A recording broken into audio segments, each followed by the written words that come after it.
माळेगाव कारखान्यासाठी आज मतमोजणी होतीये। माळेगाव निवडणुकीमध्ये अजितदादांची प्रतिष्ठा पणाला लागली आहे। चेअरमन पदासाठी अजित पवार हे देखील रिंगणात आहेत। अजित पवार विरुद्ध चंद्रराव तावरे अशी एक लढत होतीये आणि आज याच लढतीचा निकाल लागणार आहे। त्यामुळे चेअरमन पदाची माळ नेमकी कोणाच्या गळ्यात पडतेय हे पाहणं अतिशय महत्त्वाचं असणार आहे। या संदर्भात राहुल कुलकर्णी आमचे प्रतिनिधी आहेत आपल्यासोबत सविस्तर बातचीत करण्यासाठी।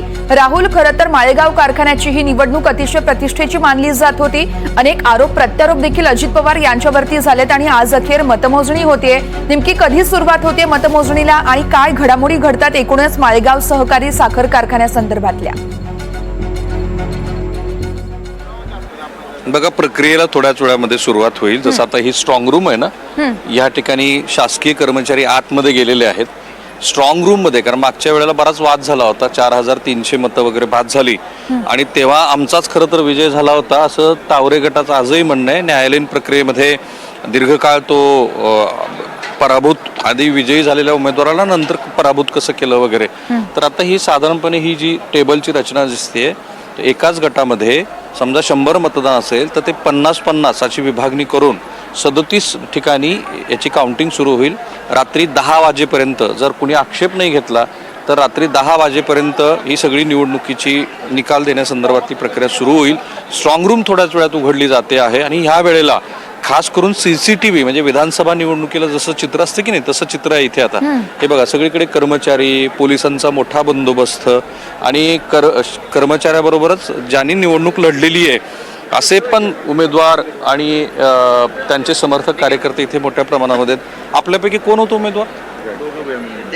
चला, तुम्हा तिघांनाही शुभेच्छा। बरोबर, आता तुमचा काय आहे कौल? हे तावरे गटाचे श्री अजित पवार गटाची मंडळी जेव्हा येतील त्यावेळेला आपण त्यांच्याशी बोलूया। आमचा कौल काय, आम्ही बहुमतात असू, चांगल्या मतांनी सभासद आम्हाला निवडून देतील, आमची पूर्ण आम्हाला हा विश्वास आहे।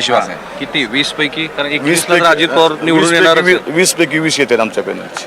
सर्व शेतकरी अण्णांच्या पाठीमागे आहेत, त्यामुळे आम्हाला पूर्ण विश्वास 20-1 होईल। ओके, आता या वेळेला जो प्रशासनाने केलेली तयारी आणि पोलिसांचा बंदोबस्त समाधानी आहेत ना? समाधानकारक की अजूनही तिथे स्ट्रॉंग रूम समोर माणसं आहेत आपली? समाधानकारक चांगले। तर हा मुद्दा का महत्वाचा आहे, कारण मागच्या वेळेला जी 4900 वगैरे मतं बाद झाली तर आमचाच विजय होता असं ह्या तावरे गटाचं तेव्हाही म्हणणं होतं, आजही आहे। मी कालही बघितलं की स्ट्रॉंग रूम समोर कार्यकर्ते बसून राहिलेले होते आणि तो विश्वास आजही आहेत का? आजही आतमध्ये स्ट्रॉंग रूम समोर त्यांचे कार्यकर्ते बसून राहिलेले आहेत। किती चुरशीची ही निवडणूक आहे। आणि बघा, अजित पवार यांचा विजय झाला तर शरद पवार यांची इथल्या तालुक्यावर असलेली पकड हळूहळू कशी ढिली होत जाते हे आपल्याला लक्षात येईल। पण जर अजित पवारांचा पराभव झाला तर त्यांच्यासाठी ती राज्यभरामध्ये एक वेगळ्या पद्धतीची चर्चेची बाब असणार आहे। आणि चंद्रराव तावरे की ज्यांच्याबद्दल इथे लोकांच्या मनामध्ये सहानुभूती आहे असं जाणवत आहे, त्यांनी कारखाना ज्या पद्धतीनं चालवला आणि आपल्याकडे मुलाखत देताना ते म्हणाले की मीच कारखान्याला उत्तम भाव दिल्यामुळं इतरांना तो द्यावा लागला किंवा द्यावा लागू नये म्हणून आता ही निवडणूक एवढी चुरशीची झाली आहे। राज्याचे उपमुख्यमंत्री जेव्हा चेअरमन पदासाठी निवडणूक लढतात तेव्हा राज्याचं लक्ष त्यांच्याकडे लागणारच ना। काल ते म्हणत होते माध्यमाला की तुम्ही इतकी ही प्रतिष्ठेची का निवडणूक केली? खरोखर प्रतिष्ठेची झाली आहे, अत्यंत चुरशीची आहे आणि तसंच चुरशीचं वातावरण इथे आपल्याला बघायला मिळतंय। थोडासा पाऊस पण पडताना दिसतो आहे। कर्मचारी मोठ्या प्रमाणामध्ये आलेत, बूथची विभागणी झालेली आहे आणि त्याबरोबरच थोड्याच वेळामध्ये निवडणुकीच्या प्रक्रियेला सुरुवात होईल। जेव्हा स्ट्रॉंग रूम उघडली जाईल तेव्हाची दृश्य आम्ही तुम्हाला दाखवू। आणि पुन्हा एकदा तोच मुद्दा आहे की ही निवडणूक यामुळं चर्चेत झालेली आहे की राज्याचे उपमुख्यमंत्री चेअरमन पदाच्या निवडणुकीत उमेदवार आहेत स्वतः।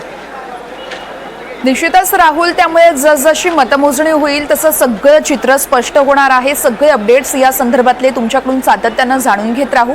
तुर्तास धन्यवाद दिलेल्या माहितीसाठी।